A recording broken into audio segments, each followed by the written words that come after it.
Welcome to Pop Up to Powerhouse, the podcast where side hustles turn pro. Here, we're pulling back the curtain on what it takes to build a standout, profitable brand in the event industry. From pricing with confidence to landing luxury clients, I'm sharing the wins, the setbacks, and everything in between, so you can turn your passion into a powerhouse business. There are a handful of decisions that I made early in my career that completely changed the trajectory of my business. It wasn't a marketing strategy, it wasn't a course, and it wasn't an ads campaign. It was simply getting in the right rooms. I had actually worked at a chamber of commerce, so I saw firsthand how important it was to get in the rooms and how beneficial it was when starting your business.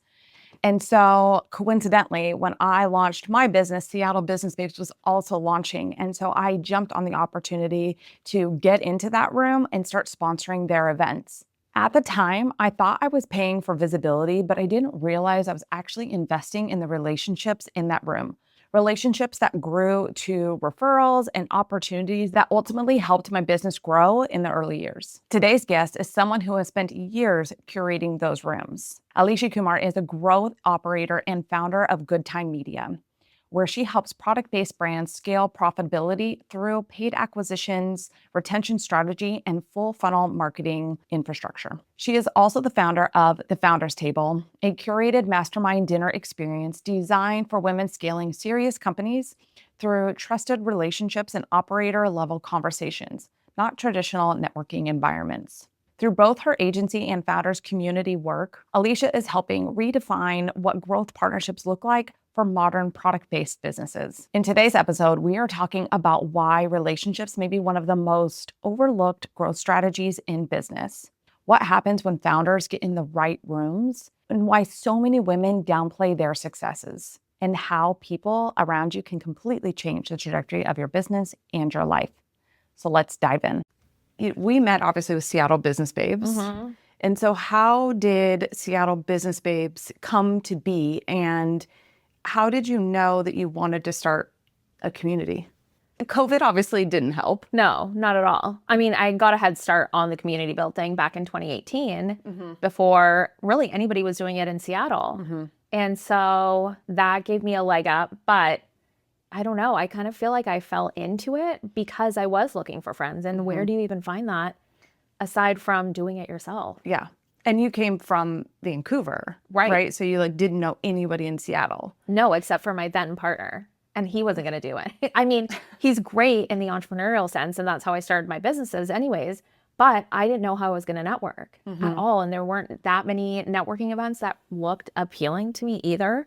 Everything looked so cut and dry, sweaty, charcuterie board, sweaty, old. I mean, it could have been sweaty and old. Well, I worked at a chamber and I remember thinking oh man, these events could be way cooler. Right. But it just wasn't how chamber events were done. No. And I learned a lot at working at the chambers, but I just remember thinking just something a little bit more fun and youthful, which is the void that I think that you ended up filling. But prior to starting Seattle Business Babes, this was a question I was I actually don't know the answer to that one. Did Seattle Business Babes come first, or did your businesses come first? Which was your first? They both launched at the same time, literally on the same day, January of 2018. I just went full all in on everything and was we're doing this, left corporate 5 months later. And since then, it's just been rolling. What did you do in corporate? I was actually in an HR position for a year and a half, which I didn't know was going to serve me in this season of my business, because I was I don't know if I'm ever going to have a team. What do I need these skills for? Yeah. But somebody was watching from above being we need to put you in this situation to be hey girl, you're going to have to deal with employees at some point. And so there was that. And then before that, for about 11 years, I was in marketing roles, whether that was an executive role or doing just a basic social media job. It's not basic, but it's a lot of work. Yeah. However, that's kind of where it started. And then there was billboards as well. This is pre-social media. So working on billboards and flyers and all of those things. Yeah. All the old handout marketing things. Yeah. Tell me about what your goals were with Seattle Business Babes. What was your dream with launching that? Because obviously that has to go hand in hand. You're starting your own business, you're in a new community that you don't know anybody, right? So you're kind of how the hell do I find people. Right. And you're like, well, I'll just build that myself. Yeah. I wanted friends because I didn't know anybody in Seattle. I wanted friends. I wanted to co-work with women. I know that there's always been such power in collaboration, regardless of whether that was in a corporate role or how it was going to serve me in my entrepreneurial career. And so I knew I had to be around people who had either done it or are doing it, whether they're starting further along, regardless of where it was. I knew I needed to plug myself in there. And so it was, mainly to make friends, obviously find leads for my social media agency at the time. And I was working with a lot of local businesses. So it just made sense to tap into that community, especially women. I've always essentially worked with women and always had them on my team. So it just kind of unfolded from there and became more. There were a lot of times where I was actually putting more into Seattle Business Babes because we used to have these like 100 people events almost every month. And it took away from the agency for sure. Yeah. Yeah. You're crazy because I feel like you're always launching 2 things at one time. I know. And I don't do it in the sense of like, oh, this is going to be, running parallel to this one. Yeah. But right now, even looking at everything, it is growing parallel. And for the first time, I think my attention is being put into one or the other. No, I wouldn't say equally. I feel like my agency gets a bit more of me. But they are growing pretty much at the same pace. If not, they're almost like competing. Like one has 10 steps and then the other one will be like, okay, let me take 20 steps. And it's just ongoing from there. Yeah. In your early years, what did entrepreneurship feel like then? And you can even be like versus now, but like now that you've had some like years in entrepreneurship, but what did it feel like then? It felt fake. I was like, what am I even doing? Is anybody doing this? My then boyfriend, he was an entrepreneur. He had gyms everywhere. And so I had a taste of how stressful it was because I saw it in him and what he had to deal with all the time. However, going into it, I was like, oh, this is going to be fun. I get to make my own hours and I get to do whatever I want. Well, those own hours turned into 24 hours. And so, it just didn't feel real because I was like, what kind of schedule do I have? There is no schedule. It doesn't exist at all. I love that you say that because I feel like the last few years because you can, like you start working for yourself and there's a different like level of passion that you have. Like before when you're like working for somebody else, you're kind of like waiting to get off the clock. Where when you start doing something for yourself, you're like, you are in it and you can work at all hours of the day and all the time. And for me personally, the last few years, I have been wanting to find some level of balance. And even though I still, like, if I sit down, if I have any, like, calm down time, I'm still, like, finding myself, like, grabbing my computer or doing something, like, kind of passively working on my business. Right. But still trying to, like, schedule time so that my whole entire, like, being isn't my business, which I think it was for sure the first 7 or 8 years. And it wasn't until the last 2 years that I was like, okay, I want to be somebody outside of my business. And I don't want to be working 24/7, or I don't want that to be all of who I am. Totally. But you kind of, when you start, like that's kind of what you have to do, right? To get your name out there. And especially because you're also, not only are you the marketer, but you're the doer in all of the things too, right? So it's like, when do you take a lunch? For sure. And I feel like we're starting over again because I relaunched the agency with a completely different brand, angle, team. The whole thing switched up. And then the Founders Table launched prior to that, and a year prior to it. So I feel like I'm in the weeds once again. Like I am the one sending all of the emails to potential leads, getting on those sales calls. I do manage quite a few of the Meta ads, and the rest of the team has the other platforms. But there's a lot of the day in and day out that I'm so knee deep in that I don't think a lot of people think, because they're like, oh, she's been in it for 8 years. And so she must have, X, Y, and Z put into place. Well, no, I'm pretty much starting from ground zero once again. And it doesn't look like me just rolling over and being like, okay, yeah, this is going to be my day today. And, my team, maybe I'll check in with them. No, I'm in it fully. Yeah. Yeah.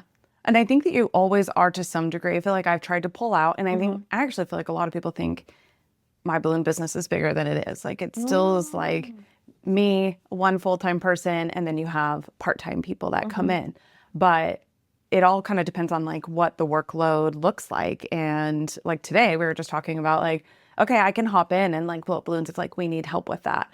Like you're kind of, I've been trying to work more on the business and on the other things, but I don't think you ever tend to pull out from helping and getting your hands like dirty when it needs to be. Right. And especially if you're starting something new, you're having to like figure out what those systems are. Like even if you have done business for years, right? Like you're still figuring out like, okay, what does this look like? You can't just like hand it off to somebody else before figuring that out yourself. For sure. And I think the reason why the agency and the community before the Founders Table came to be fell apart was because we didn't have those systems in place. And because I was flying by the seat of my pants, I was like, oh, we'll just do it as it comes and we'll move along. Well, all of a sudden it crumbled and I had no idea why. And now looking back, I'm like, oh, that was why. It's because there was no automations in place and everything was done really scrappy, which is totally fine. But it gets to a point where it's not fine and you have to figure your shit out and be like, oh, okay, I have to take a step back in order for me to move forward. And that looks like cleaning up my systems and getting these CRMs in place and actually doing the work that I avoided for so freaking long. Yeah.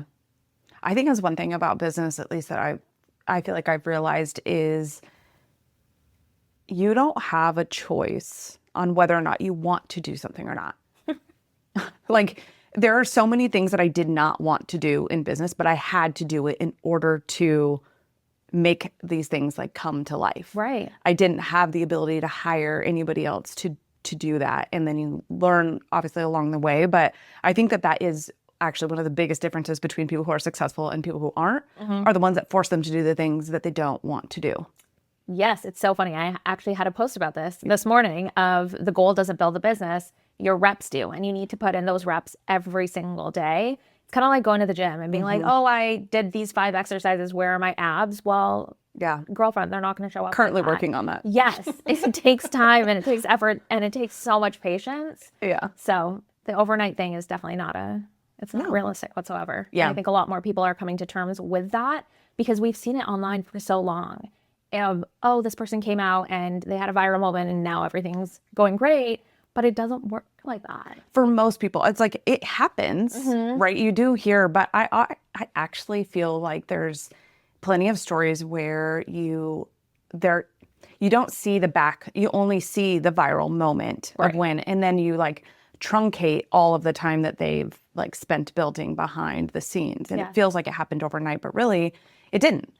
And we were kind of just talking about that, and I'm not going to go into depth with it, but like Jessie Jean just had her viral launch. Yeah. And one of the things, for anybody that doesn't know, she did this yapping challenge and sold $1.2 million in a day. And I feel like everybody was talking about it. And one of the things though that I was reading about that I thought was really interesting is people were like, she wasn't new. It's not like all of a sudden she turned on her Instagram. Now she didn't have a ton of followers. And she was showing people in real time, like what was kind of happening in her learning process, which I feel like that was her thing, was the simplicity behind it. She wasn't trying to be somebody that she wasn't. And she didn't have this like professional setup. She just was doing it and showing people along the way. But she did have a business beforehand. Right. And so it wasn't like, I don't know. I think that was what somebody was like, it's not like she's like crawled out of a hole and she just started. Right. But she obviously, I think, did really well, which was herself, didn't overthink it, and didn't feel like she needed to be like perfect and polished and also have this like educational background to teach people. No. And so it was funny. I think we were talking about that before starting, but it was like, I feel like she almost like unlocked for a lot of people, like, oh, it doesn't have to be perfect. I can literally just press record and start talking. I don't think I've shown up on social as much as I have the last few days. That's a vitamin year. So whatever. It's like, we're going to start yapping. But you know what's funny is like you can spend hours putting carousels together or putting these posts together, right? When really turning on the camera and just talking to it and posting it, which is incredibly scary to do. And you also sometimes feel like what you're saying doesn't, like, who cares? Like, who wants to listen to this? Does it have anything meaningful? Why am I posting? I think that's a lot of my questions. Like, well, what is the goal of this and why am I posting this? But sometimes like you could just have like a thought and post it and go. Right. And I always think too about how often I see somebody's post and don't really put a whole lot of thought into it. I'm not looking at their background. I'm not like dissecting it the way that we dissect our own posts. Right. So it's like you think that people are like really dissecting this, but it's like, no, just show up. Yeah. That's really like, I think that's what she, for a lot of us, just was like, oh, we've been overdoing it. Yeah. Overthinking it. Really not that deep. Yeah. At all.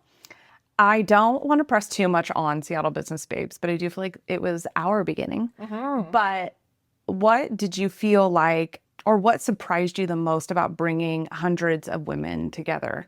Because even though I know that you maybe it didn't turn into what you maybe were hoping it was, I still think it was it was a powerful event for me and my business. And so what surprised you the most about, and I think it's a big feat to bring hundreds of people together at the end of the day.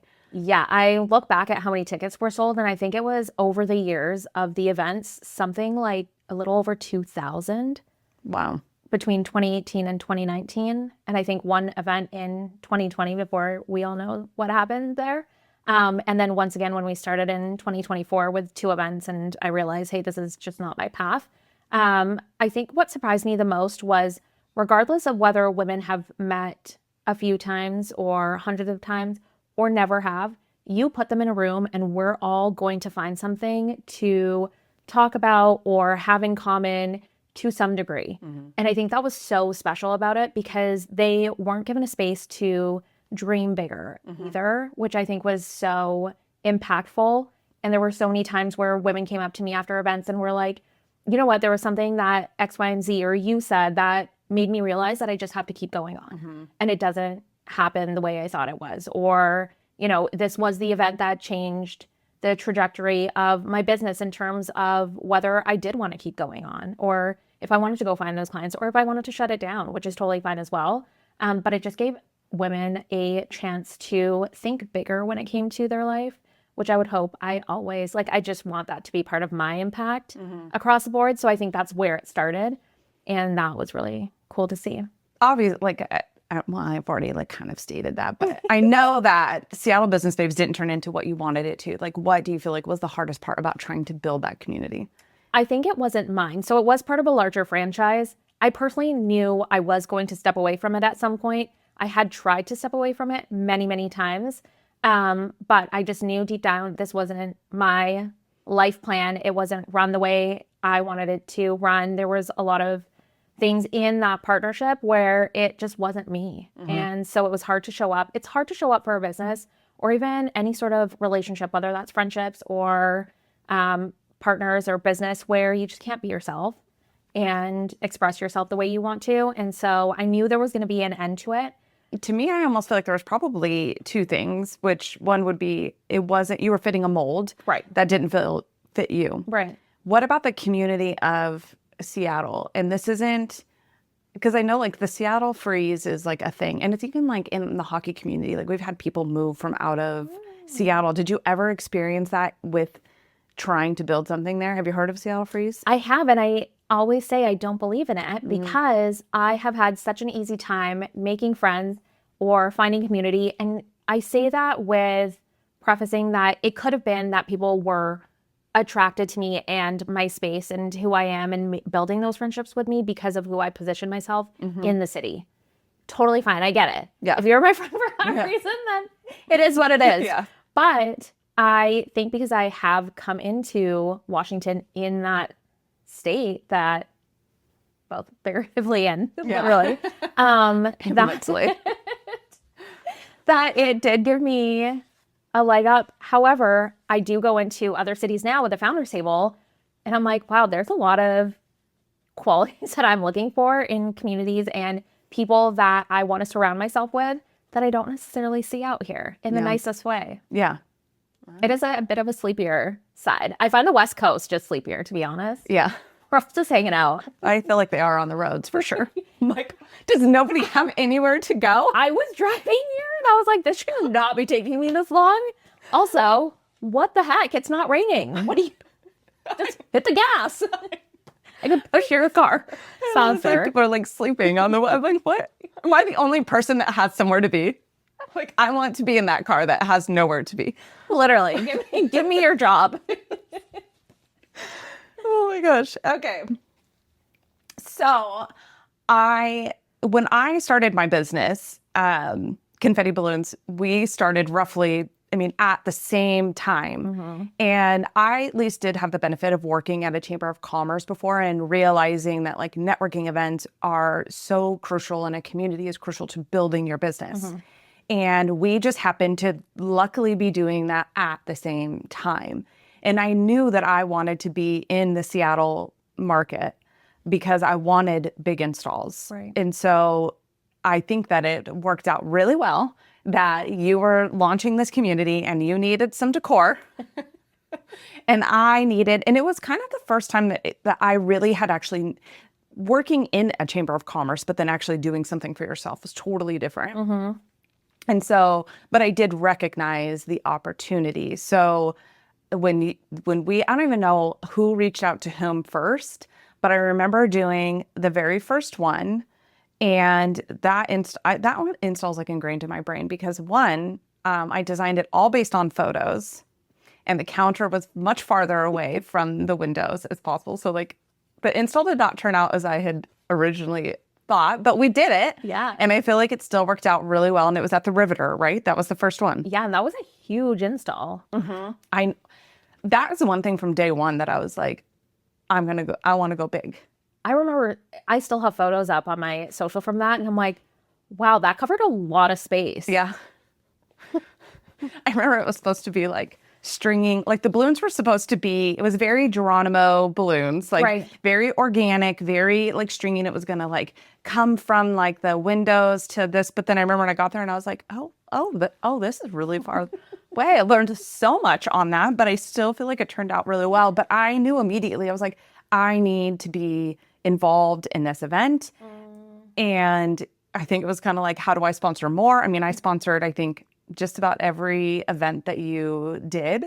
And I attribute so much of my visibility and my growth, especially in the early years, to Seattle Business Babes.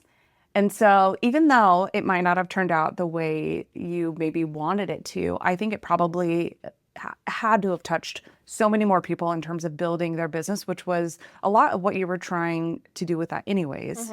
So quick pause before we jump back in. If you haven't downloaded my free guide yet, you're seriously missing out. If you're ready to stop undercharging and book those premium clients that you dream about, I made something just for you. It's my free Charge Your Worth guide. Inside, I'll walk you through the exact mindset shifts you're going to need and real strategies to move from side hustle to powerhouse brand. Download it for free at thejamietaylor.com/free guide and take the first step in building the brand and creative business that you deserve. With networking events, and even with like Founders Table, why do you think people like attend these events, but then never feel like they get any results out of them? Oh, I love this question.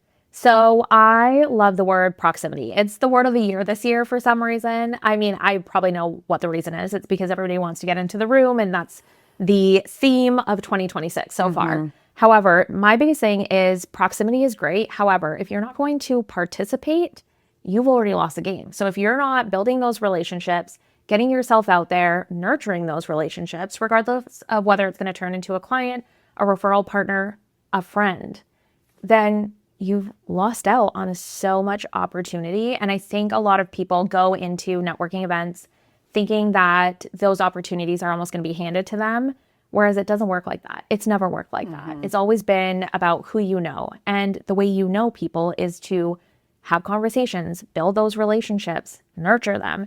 And I think a lot of that was maybe lost in the social media space that we were in for the last few years and stuck in that. And now we are going into the world and in-person events, and people are like, oh, I have to learn how to communicate because if I don't, then I'm going to get left behind.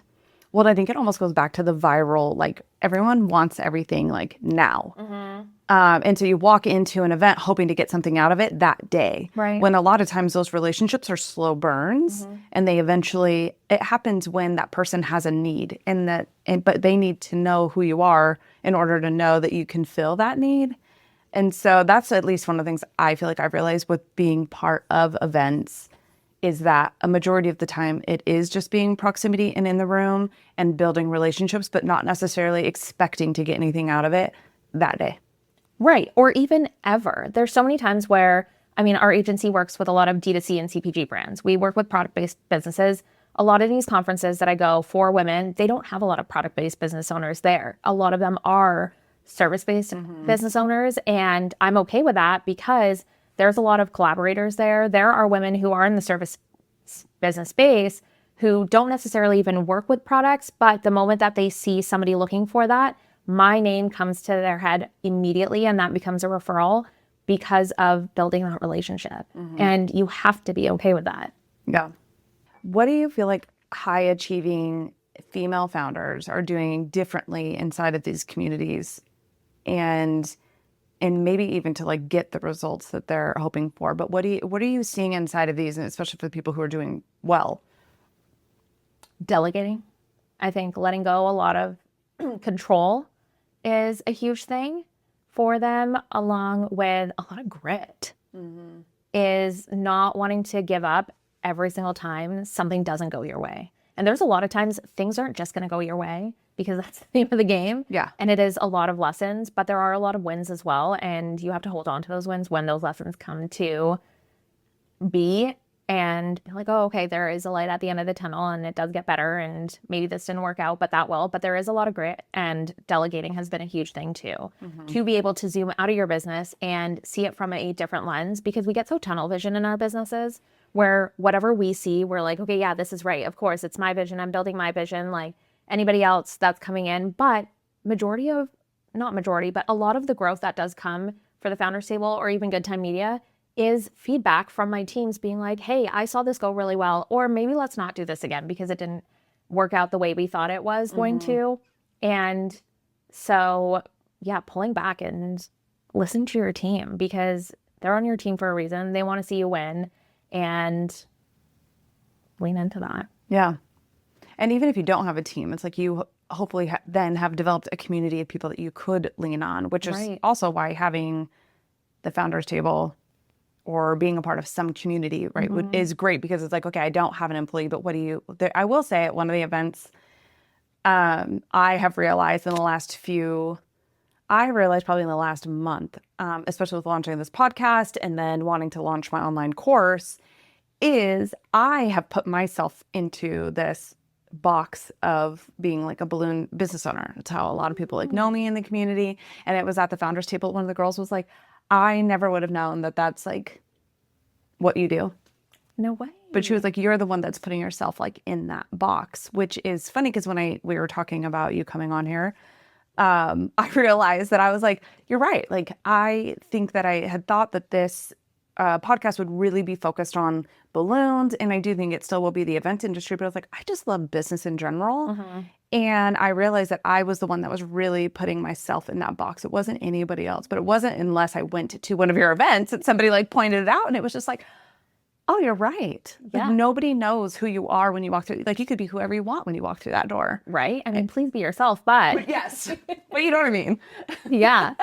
No, I think that's what I love about the Founders Table, is because you get to that point in business where you get to have a sounding board of women who do get it from a different lens. And it isn't the marketing templates and everything else that many communities have out there, which is amazing. But you do have the women who are looking for the next level. And what does that next level look like? Well, it's all of us talking to each other and pointing these things out for one another to be like, hey, maybe that wasn't it. And maybe try going at it from this point of view instead. Yeah. What do you feel like is the biggest networking mistake that people make? Not following up. Oh my goodness. The amount of people who I've met at networking events and I'm like, wow, this would be amazing. And they've taken my contact and never followed up. I'm like, cool. I probably had a few people for you that I could have sent your way, but I have no idea who you are. It's always in the follow-up. And I think not only networking, but even when you're looking for leads, just follow up. Yeah. It's going to take you maybe a minute or two, but that's it. Yeah. It's that simple.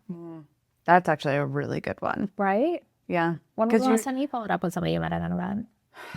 You know, I did after the Founders Table, and I did. did. But I think that too, sometimes it's not the right timing. So it's like, I think staying within like that zone of some of those people, because I think too, sometimes at the events, like you can get really like hyped up and right, you're feeling all like motivated, and then you kind of like crash after, or you can just go back into life and work. And so I think some of it is, one, making sure that you're following those people on social media and actively trying to, one, get them to come up on your algorithm. Sometimes I'm like, who was that again? And trying to like go back. But I think that's a great one, because I think so many people want to be wanted. And so you're like waiting for somebody to come to you instead of just going after it yourself. Yeah. And asking for what you want. Exactly. If you don't ask, the answer is no. Yeah. Is community more important or less important in the AI era? Oh, more. I don't know how many people can just sit there behind a computer and talk to Claude all day or ChatGPT. What? That's so boring. Also, some of the outputs that they have, I'm like, this is so cheesy. Like, please get out of my life. I'm like, can you please stop being so complimentary of me? Like, I can't be this perfect. You're cannot so agree right. on me sending this text to that guy. Like, this is a bad idea. Stop it. And then I'll be like, that was dumb. Like, why? And they're like, you're so right. You're so right. I am so sorry. I should have thought of that. I'm like, what is this? No, I know. It's so cringe sometimes, but no, I think it's so much more important. And I think we're seeing that a lot now because so many events and communities are popping up all over the place, and people are craving that in-person connection with everyone. And hopefully it stays that way for a while, because yeah, who wants to sit there just talking to, I mean, maybe there's a few, but I want to say majority of people are looking to hang out and chat with people in person and get that feedback, because it's just not the same. No. And I was just watching Jeff Bezos's interview, and he was talking about AI, because I think everyone's like up in arms about like their jobs are going to be gone, especially in like marketing and whatnot. But he had such a great, and I'm sure that there is some fear, and there probably are going to be some shifts. I think it's going to be a shift, just like anything else. Right. But he was like, it's basically like taking, instead of you shoveling, you now have a bulldozer. And I thought that was an interesting shift, because I do actually think it's what it is. Like, you are able to get way more done in a shorter period of time than you would have before. And a lot of times it gives like a basis of what to do. And like, say you're somebody who maybe isn't good at networking. You could literally ask Claude or ChatGPT, what would be some great ways to network? Like, if you're not good at it, right? But you know, this is one of the things as a business owner, you have to force yourself to do. But like, it could give you like because sometimes like, I feel like I walk in and I might not be in a networking event or like networking mindset of like, I don't really feel like networking. I don't feel like chatting, but you go. Depends on like, maybe I had a 5-hour install that day. But it could like give some things like, hey, what could I ask other people? Because I think that's actually what a majority of us all miss at networking events is actually asking more questions than you're talking. And I have to actually say that to myself a lot, because I can talk a lot. And so I literally have to go in, and it's not out of like I love talking about myself, but I can get really like hyped up and passionate about things that I talk about, or even like my business. And so I've literally had to be like, don't talk about your business, ask them about theirs. And I will go through like kind of some questions ahead of time before getting into the room, so that I have just more intention with going in. And I know some people will actually go into networking events with goals, right? Like, hey, walk away with 5 new names, right? Because you can also go into a networking event and just like hide in the corner. Like, you're in the room, but you're really not in the room. I get that. Especially as an introvert, I really have to push myself when it comes to those things. But I think An introvert that has a community event. I know. Everybody always looks at me sideways because they're like, what? And I'm like, you have no idea how hard I crash out afterwards. I could stay hermit in my apartment for as long as... I almost messaged you and was like, oh, what if we did this on Zoom? Wouldn't that be so fun? No. Because I think I messaged you too and I was like, wow, it's raining really hard. You did. And I was like, it's sunny down here. Yeah, but you got in town. No, I know. I think it's also the art of listening. I think is so lost amongst many people, and I see this at even our events quite a bit. Is people really love talking about themselves, and I love that for them. Maybe it's the space for you to do that, and I'm so glad I get to give you that space. But also, the art of listening is so lost.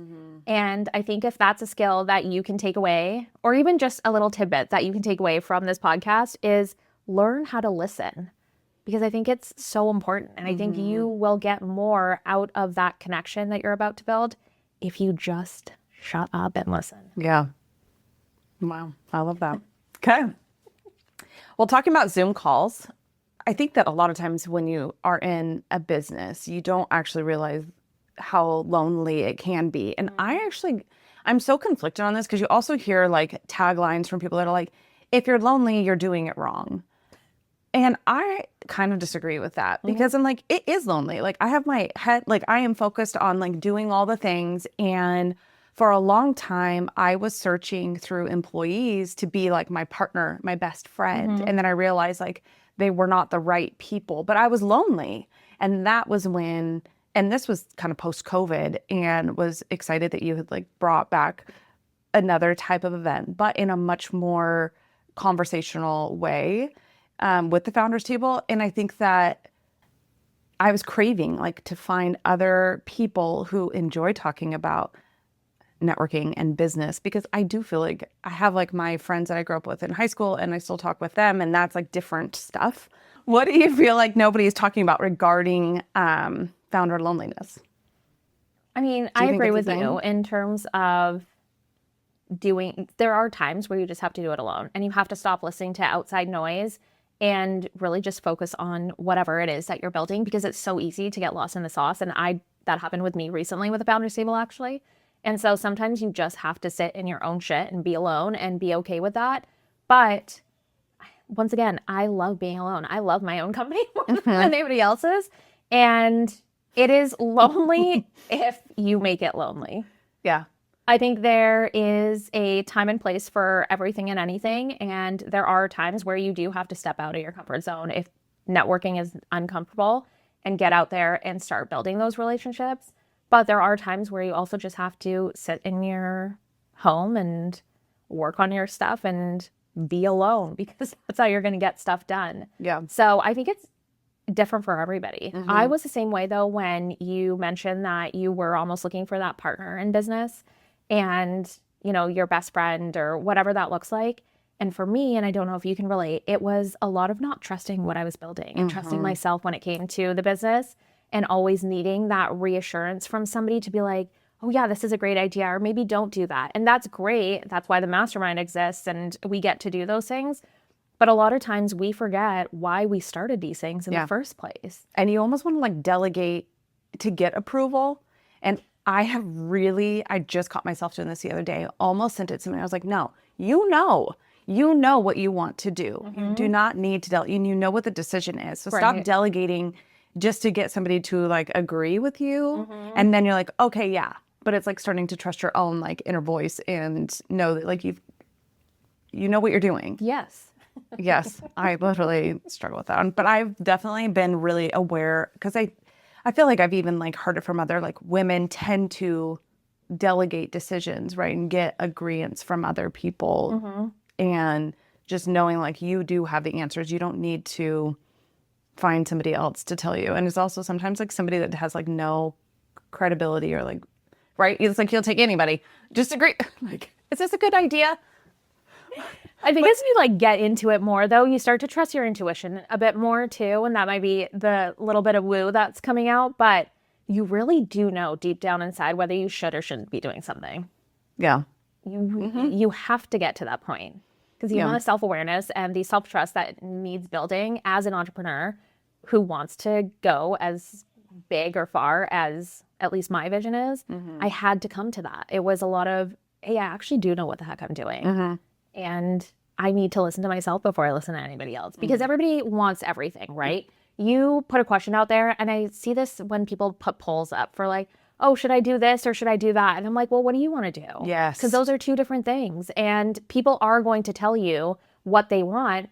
And are they going to show up for it? No, they just probably wanted to click something off his fucking story. Yeah. And be part of something. It's like, are you doing it for you, or are you doing it for approval? Yes. I struggle with that one a lot, because I feel like for a long time, definitely like a people pleaser to some degree. I think people would disagree with me that I'm a people pleaser, but just because I'm opinionated does not mean I'm not a people pleaser. But I had that on a shirt. But I have realized sometimes like you get those dopamine hits from like whether it's sales or somebody being like, oh my gosh, that's amazing. And then you're like, oh, I want to do more of that. But then sometimes I'm like, am I actually doing that because I want to do it? Or am I doing it because somebody gave me some attention or said that was so cool?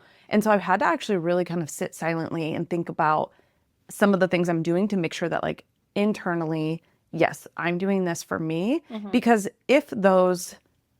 are you going to still do it if you didn't have any of that?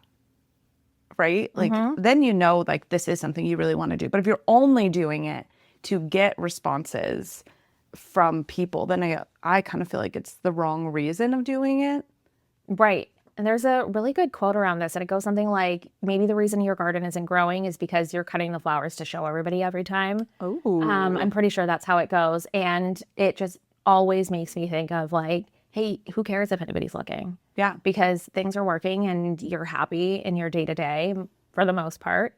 Yeah. Like, just keep going. Yeah. Buy yourself the flowers. Right? I do. Come for yourself. I do. I have to right now. I feel like, and maybe it's not necessarily just me, but I feel like people struggle with finding real relationships when it comes to networking and not putting on a facade or being fake. And I think even a lot of times in the beginning, I remember thinking, like, nobody ever wanted to say, like, how's business going? Really shitty. Like, nobody wants to say that, right? Because you want to be looked at as like, I'm busy, I'm booked, I'm like, but like, I think that I've struggled with that, is like finding relationships where you can be like truly honest about like where you're at and what's going on. And I actually think that's what was really powerful about the founders table, was we were all actually, because of how you have it set up, you're asking us to say, what is a problem that you have in your business and how can other people help do that? Right. So I think that you're kind of maybe breaking that barrier, but I feel like a lot of networking events tend to be like, rightly, don't share what truly is going on in your business and what everyone's actually struggling with. But why do you think that is? Like, why do you think it's so hard for people to just say like truly what is going on, whether it's good or bad? We don't want to look like failures. We don't want to look like the one that doesn't have it figured out. We don't want to look like the person who has no idea what the next step is going to be. It's because everybody online has shown their 5-year plan, and I'm involved in a lot of conversations about like buying and selling and exits and stuff. And I'm like, okay, I feel like I'm literally, like I said, ground zero right now. That exit plan is going to be there one day, but am I behind because everybody else is talking about it? And I'm like, no, because there's so much of the building part that I've actually really enjoyed. Yeah. This last 12 months, 11 months of the agency, and almost 2 years with the founders table. And so I think it also reminds me of just people don't know how to enjoy the process. And if you don't like to enjoy the process of the wins and also eating shit, then you're not going to make it very far. And it's okay too, because we all do. And I think it normalizes at least the conversations within the founders table of those parts not working. Because if you did have a launch and nobody bought, we've had that happen with the social project back in the day when we had courses and not a single person bought. And I'm super open about it because I'm like, who cares? Yeah. Because we sold a shit ton afterwards. Yeah. Because we learned what was working and what wasn't. But it wasn't until we actually spoke to people and being like, hey, this really sucked. And like, I don't know what we were doing wrong, for them to be like, here's what was going wrong with it. And for us to learn from that. So you just have no idea what you're going to take away though, when you are open about those things and being like, hey, this month we were in the red and here's all the things that were going on. And somebody on the other side of the table might be like, oh, I went through that same thing and here's what we did in order to get out of it. Maybe it's going to work for you as well. So give it a try. Well, I think that is what is so important, of getting off of socials and into rooms, because I do think that if you have the right types of conversations, people will open up about that. But I do remember during COVID, like I vividly remember being at a networking event and it was not busy. And I was definitely feeling like I was struggling financially, but I was also like burnout. That is coming in future episodes. I finally decided I'm gonna dissect that whole period, and it might be a very long series. But one of the things that stuck with me was I remember somebody coming up to me and like, oh my gosh, you look so busy. You must be so busy. And I remember thinking internally like, well, I'm not. I'm actually not. And I do think I am a pretty honest and open person. And so I'm pretty sure I was like, yeah, not really, not completely. And I did know this person and I felt comfortable sharing that. But I actually think that is how you build better relationships with people, is not by like acting like you have your shit together, but it's like, actually, no, like, yes, I'm posting on social media and trying to drum up and generate that business.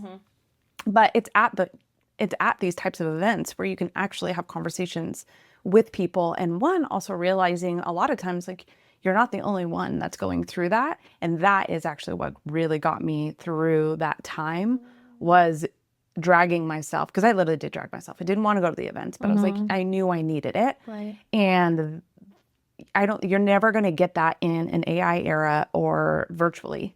Because you're only so authentic virtually. I mean, I don't. Right? In a Zoom call, like, how deep are you getting in that conversation? Not very. I have no idea how people were dating during that time. I'm like, this is the worst. You moved in with a monster. That's why all these documentaries are coming out now, because all these people met afterwards, and they end up serial killers. Yeah. And they kill them. I feel like our conversation could go like so, like. Oh, for sure. Sideways? Yeah. Quick timeout. If you've been nodding along during this episode, then you are the type of person that we love having in our community. The best way to stay connected is by joining our email list. It's where we get to share a little bit more of behind the scenes magic, stories that I don't always get to share on the podcast, early access to special announcements, and ways to be part of the conversation with other listeners who care about the same things as you do. We'd love for you to be a part of it, so just head to thejamietaylor.com/email and drop your email in. No spam, just real connections and good stuff. What is a thought that you've had as a founder that you would be embarrassed to say out loud or to admit? I don't know if I'd be embarrassed to admit it, because I think I admit it quite a bit. You're also very open. Very. This sucks. Like, this is, I think, one of the hardest things I have ever put myself through. And there's been so many moments where I'm like, why didn't I just go that marketing exec or CMO route and called it a day and brought in like $240K a year or whatever that is in this economy, hopefully more, and got to turn my laptop off at 5 p.m. and walk away and maybe have a relationship or have kids or whatever it was. And I think that's the part that I have to say out loud, because I then also have a moment of gratitude to be like, hold on. The amount of people I've impacted in my 37 years of life now is so crazy. And there's a lot of people, if I went that corporate route, I probably wouldn't be able to say. Like, my legacy would be like, oh yeah, she, worked on these billboards. Who knows what the heck my legacy would be then. Yeah. But it would never be somebody being like, oh, you know what? I had a conversation with her and it actually made me go after my dreams. Even just one person. And so I think that always brings me back to earth and is like, oh, it does suck a lot. It's the hardest thing I think I've ever done, 1000%.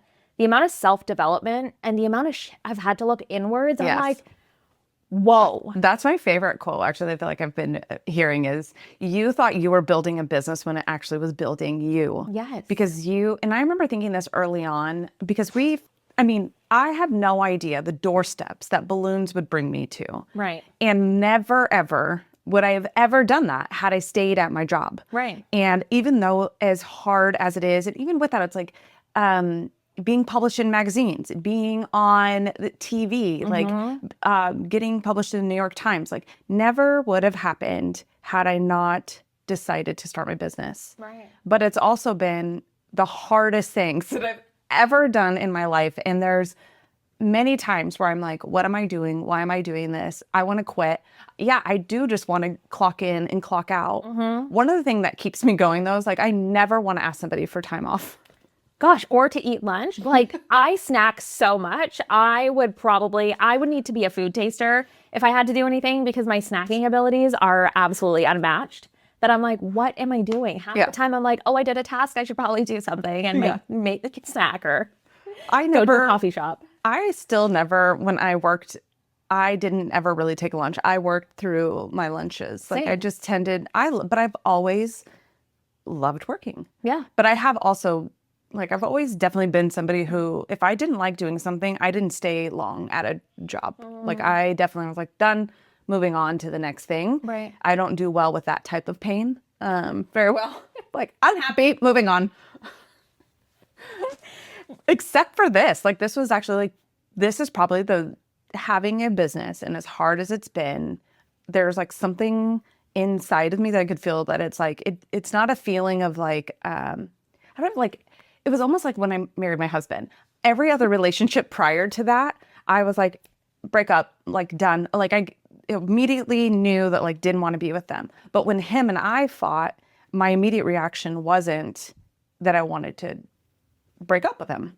And that was when I knew that he was the one, that it was just like, oh, we're mad at each other. And I feel like that's how I feel about business versus my other jobs. It was like, this is hard, but I haven't wanted, I'm real close, but I haven't wanted to quit and walk away. I've definitely been want it real bad as an entrepreneur. I think for the past few years, owning a business has looked so appealing to so many people because you get to set your own hours and you find your clients and all these things. But when it comes down to it, and I hate to say this, a lot of people don't have what it takes to make it through. And I remember that interview, and it was Emma Grede and Oprah asked her, do you think everybody should be a business owner? And she immediately said no, because we need all types of people in order to make the world go round. And not everybody wants to have this pressure. I remember just recently I was out with a guy, and he's a very 9-to-5 person, like, needs that. Owning a business sounds like the worst thing to him. The amount of instability and whatever else comes along with it. And I'm like, oh, okay, like, this is normal. This is what people should also want. Yes. And it's okay. Not everybody has to want to own a business.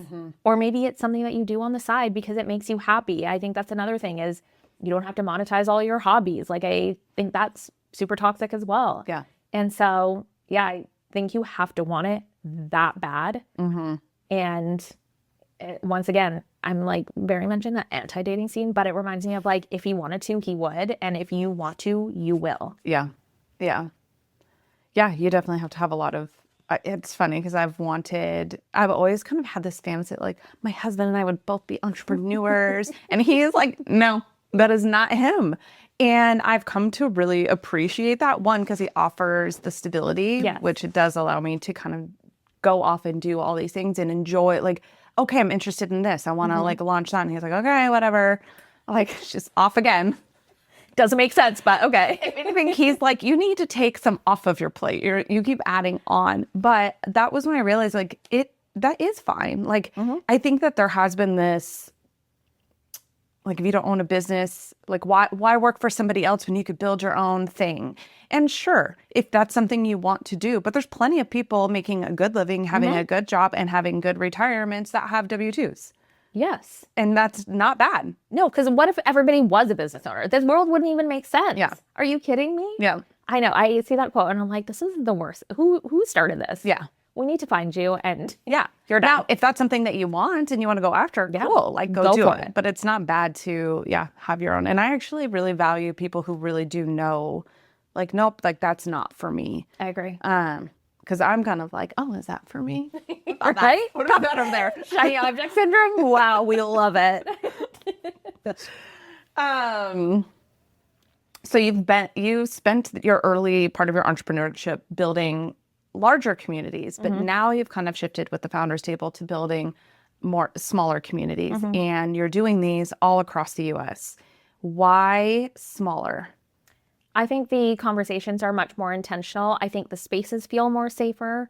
And I think the access that you are getting to the women who are vetted through applications just makes it that much more impactful for the attendees. Because I never want somebody to come to these events and be like, oh, okay, well, that was a waste of my time. I want you to come and be intentional about wanting to be there, why you're there.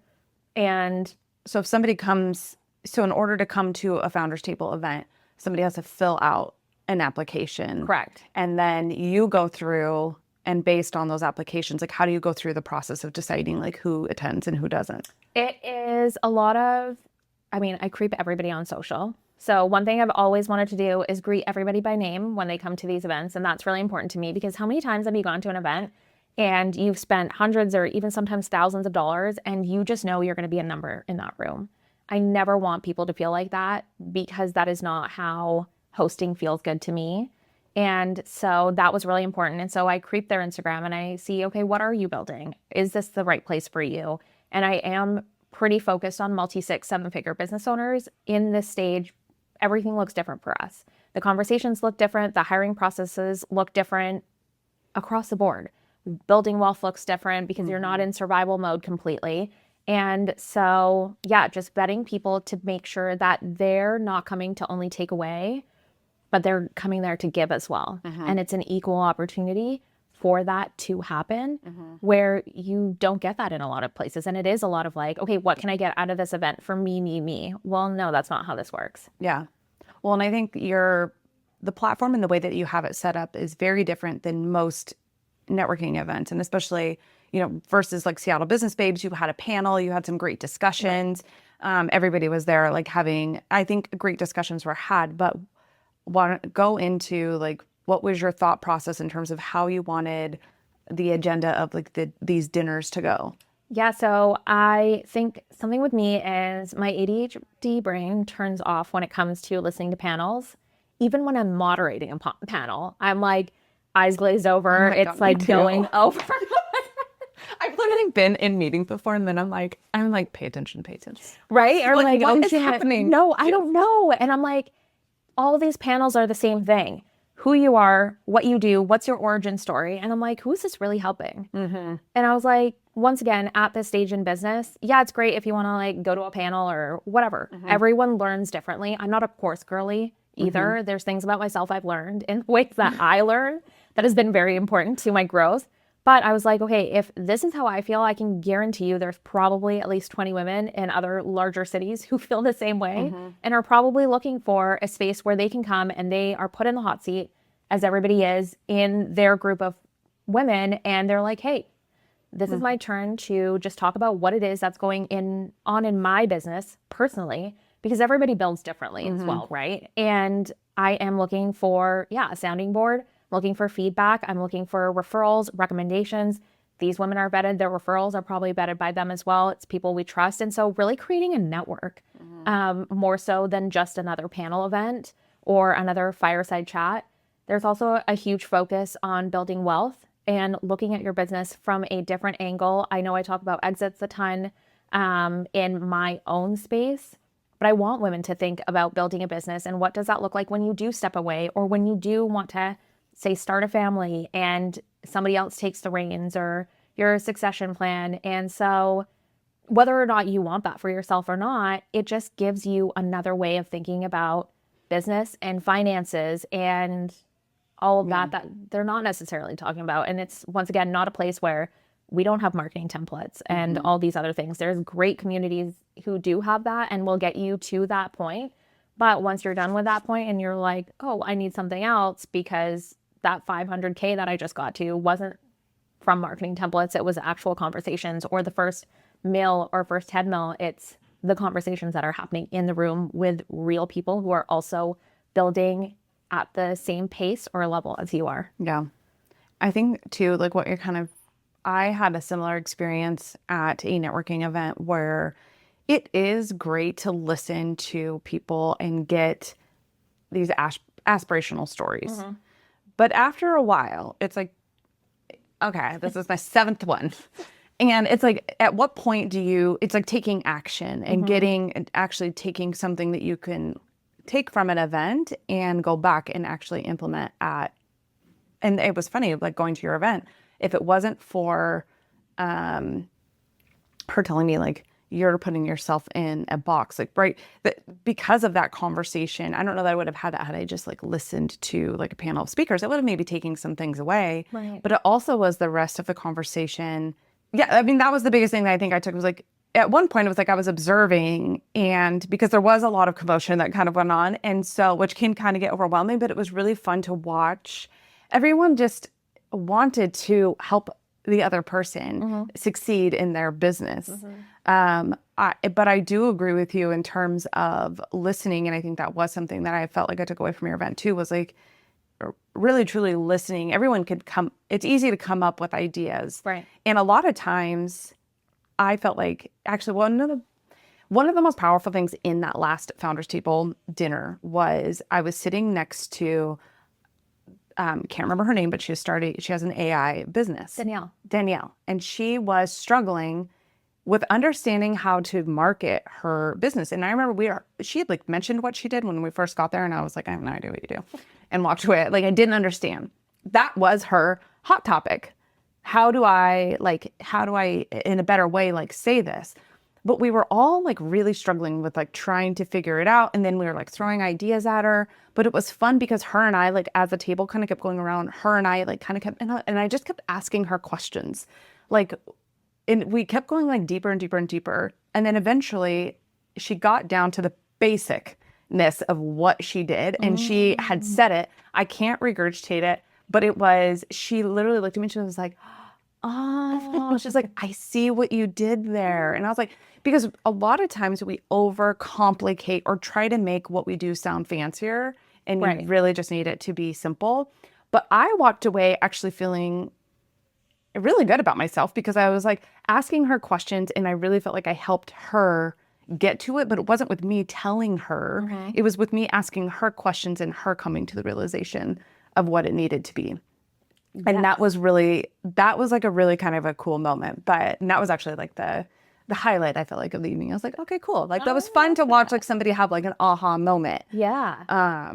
So I'm excited to kind of I've been watching her journey on social media. So it's been fun to kind of actually watch all of the girls because everyone was doing amazing things in there, which I think. I know. I think that's like what's so special about it is, and why I keep it so small is because I want everybody to know everyone at their table, but I want you to at least know who was on the other side of the room and what they're doing, because I think that is how we build this quote unquote good old boys club, but for the girls, because the guys, they easily refer one another, regardless of, once again, whether they met once or through a friend or they met plenty of times. And I'm like, women should be doing the same thing, because that's how we're all going to build wealth amongst us. And that is how we make more impact on the world, because we make more money to spend it on, organizations or communities, our backyards, our businesses, hiring other women. Like there's so much good that happens when we start building these networks in this way. Yeah.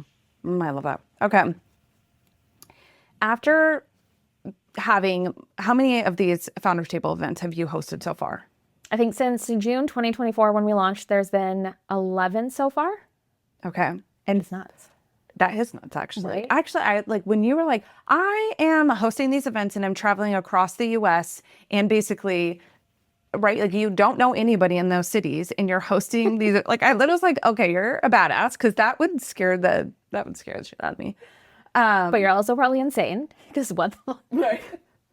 I am, but I think like you have to, I just think like you have what I want to say is like you have a whole nother set of balls that I feel like is just totally different. Like to just not know anybody in a place and like fill a room with women and host this event, like that takes a lot of courage to do. Yeah, it's really scary. But at the same time, every single time I leave one city, I'm like, I can't wait to be back here, because of the feedback that we get of this was unlike anything I've been to in the last year or two, or this is the impact it's made on my business, or I'm so obsessed with these events. How do I come to more? I have the last one in Phoenix, a girl drove 16 hours to be there at her second one. What? Yeah. Like this is, I think that's what it comes down to too, is like, this is the impact that I get to make. And so I wouldn't trade it, even though it sucks sometimes and we're in the hole so many more times than not with the Founders Table. But it's really the impact and the amount of women that absolutely love showing up for everybody else there. That in itself is enough for me to be like, you know what? Okay, let's rally and do another one. Yeah. I mean, that shows you like how many people are craving to have those types of events and be back together again. Because I do think it's taken, I know that COVID was like a long time ago, but it's taken a really long time to kind of get back to this space. But there's something that you've mentioned to me, but after curating these rooms and 11 of these events, what is something that you've noticed that women tend to either underestimate, or just what is maybe a common thread between getting all of these women together that you hear time and time again? I'm like, wait, what did I mention? I know this is actually more of a quiz. Do you remember what you said? I think it's really how big that they can really go with everything that they're building, and playing smaller in the meantime until they get the chance to be like, you know what, I can do this. And like, wanting more is okay. And being more and wanting big things is okay. And I don't have to fit into the mold of what everybody has been doing. And it's okay to build whatever I want to build, which is a huge moment for them, but also that we want to help each other more than we're there to take. Like, we really want to see each other win. And I think that's so special because, yes, there's competition out there. I know the whole competition over, or collaboration over competition is a thing, 1000%. But at the end of the day, if I'm up against another marketing agency for a job, I'm competing with them. Yes. Like, I want that for sure. Yes. However, I will always, I think, and the women who come to these events always pull up a seat for somebody else to have a seat at the table and feel included and a part of something bigger as well. Yeah.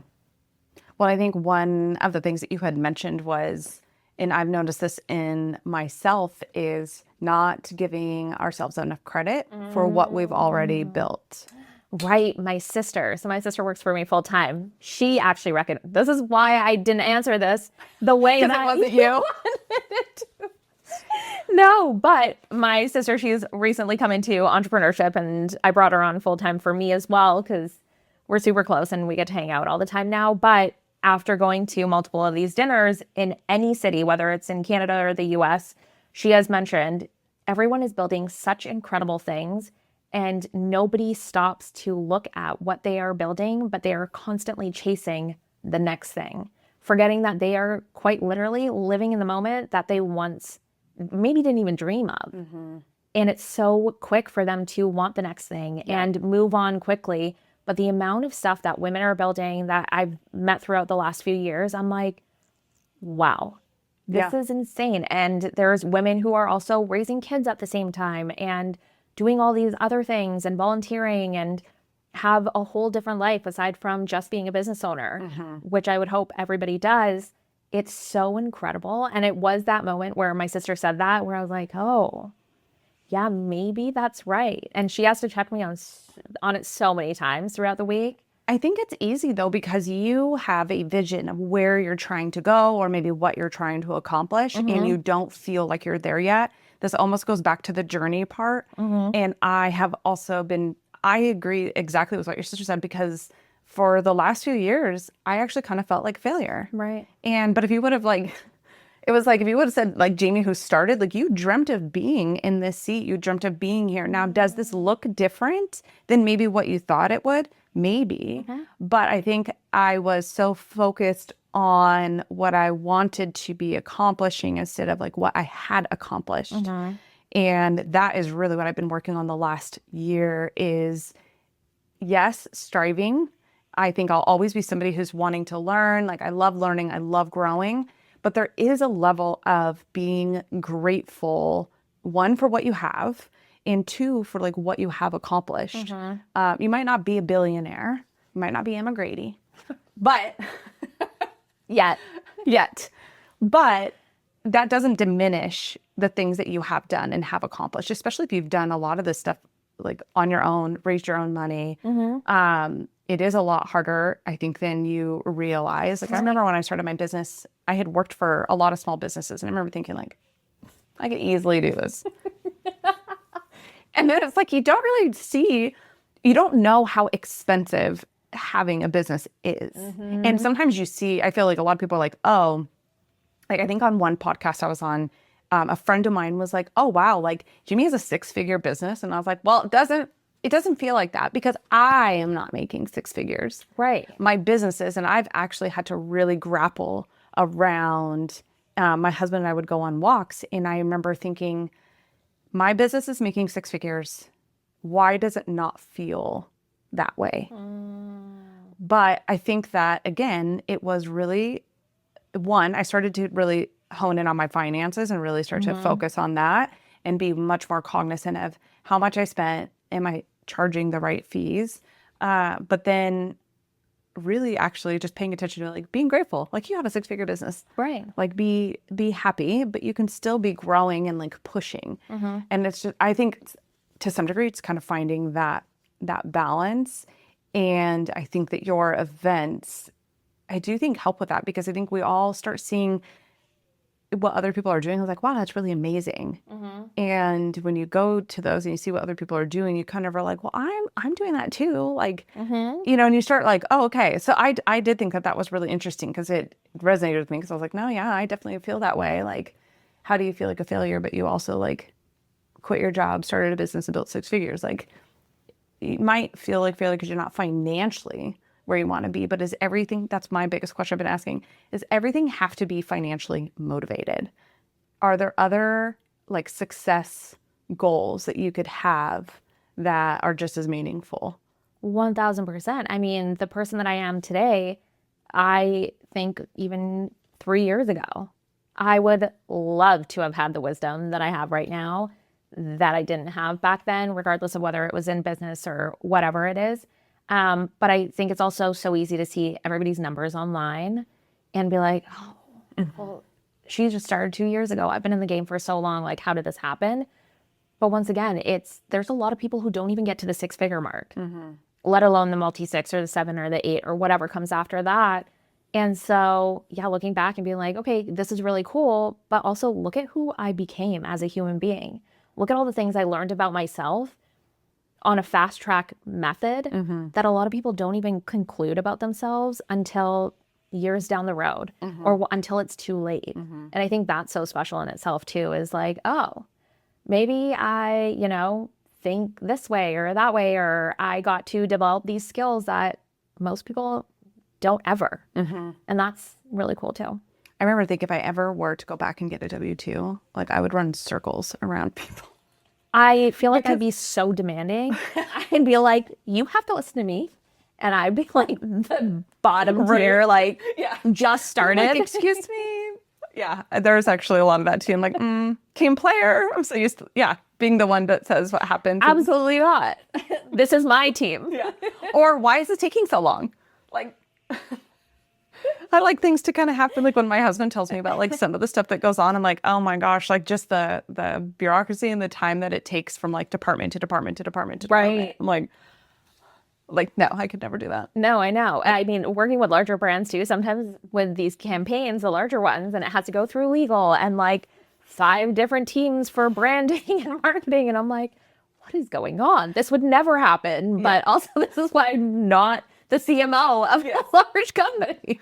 Sometimes we have installs where we have to like sign up with some corporations for their like payment things. And it's like, it's like $1,000 install. And I'm like, why do I have a net $60,000? Like, what? Just give me the cash. Yes. Why? Has to be like a credit card limit, right? Like, it cannot be 1,000. Okay, so I want to end, I haven't done this yet at the end of an interview, but I want to end with some rapid fire questions. Let's do it. Okay. What is one trait of founders who consistently succeed? Grit. One trait of founders who stay stuck. You're not being very rapid fire about this. I know. I was like, oh, I don't know what to say, but I think it's not taking action. Like, if you're going to do something, you just have to do it. You're going to win or you're going to learn which one is going to happen. Like, which one is it going to be? And kind of the first one, you have to be willing to take risks. Risks is always going to be the name of the game when it comes to entrepreneurship. Yeah. Okay. What's one thing founders spend too much time worrying about? The end result. Oh, yeah. Like, who cares if it's going to be good? Just do it. I also sometimes feel like, this isn't my rapid fire, but money. Like, sometimes that tends to be a blocker. Yeah. And that, I mean, everybody has their own money mindset stuff going on, right? And so, yeah, heal your relationship with money and it'll do wonders for you. Yeah. Okay, one thing founders don't spend enough time thinking about. Money. I always say that for myself because I am such a terrible spender. I'm like, oh, this looks really, really cool. Yep. And then looking back, my sister's like, maybe you shouldn't have done that. Yeah. Maybe we didn't need a person coming from the roof with everybody's meals. We haven't done that yet, but just a lot of unnecessary. Yeah. I remember in the beginning, my mindset was you have to spend money to make money. And I remember being like, reverse that thought. Like you don't have investors, you don't have like millions of dollars. But I remember thinking like you have to, but it was like true. But like was that a purchase that needed to be made? Right? Or just getting organized with your money. Like you can't, like you said, just because a business is making X amount of dollars doesn't mean that's yours to keep. Get smart with this. Yeah. Yeah. And when I realized, I was like, why do I feel? But that'll be on a future topic. But that is something I've really been diving into because it's like nothing actually feels worse than like feeling like you're making six figures, but you don't feel like it. Right. And so then why is that? So I've really been like dissecting that and really honing in on like, on figuring that out. And I do feel like I'm getting there and it's feeling a lot better about it. But all right. What's a business lesson you learned completely the hard way? You don't have to hire out everything if you don't know how it works in your business. Or don't even hire it out. Not even you don't have to, do not hire it out if you don't know how it works, even to the slightest bit, because it's going to cause a lot of issues.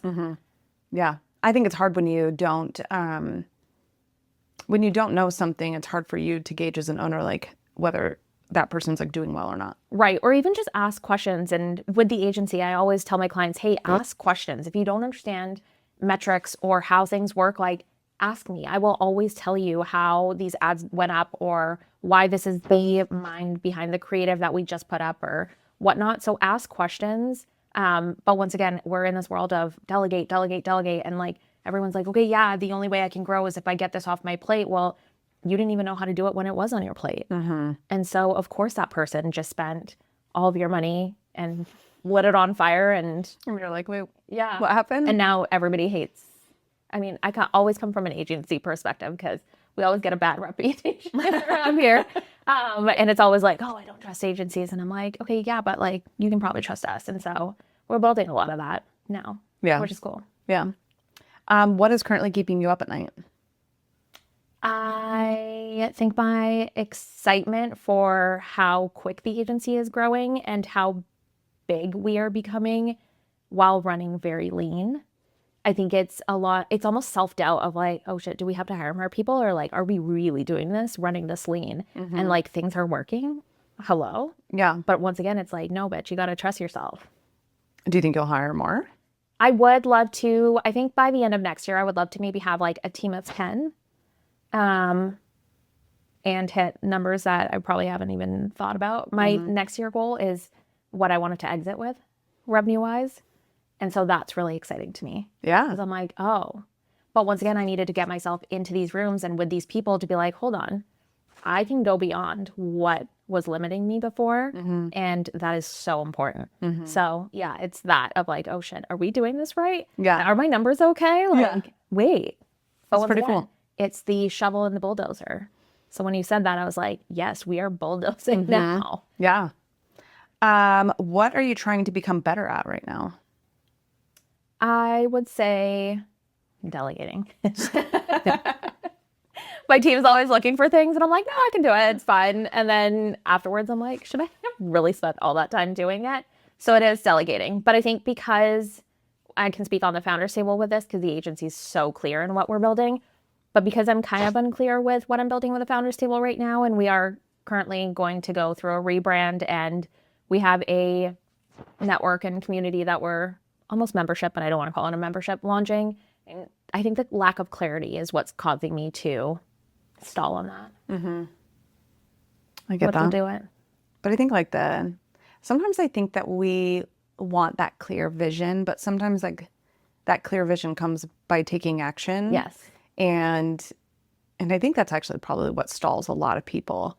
But even like with this podcast, it was like you have one vision and concept, but it's like I feel like I have been going into this hoping just to have more of an open mind and seeing where it goes and not forcing something to happen. And I honestly think that that's usually when better things come, because like what you had envisioned and maybe what actually happens might be better. Totally. What does success mean to you today?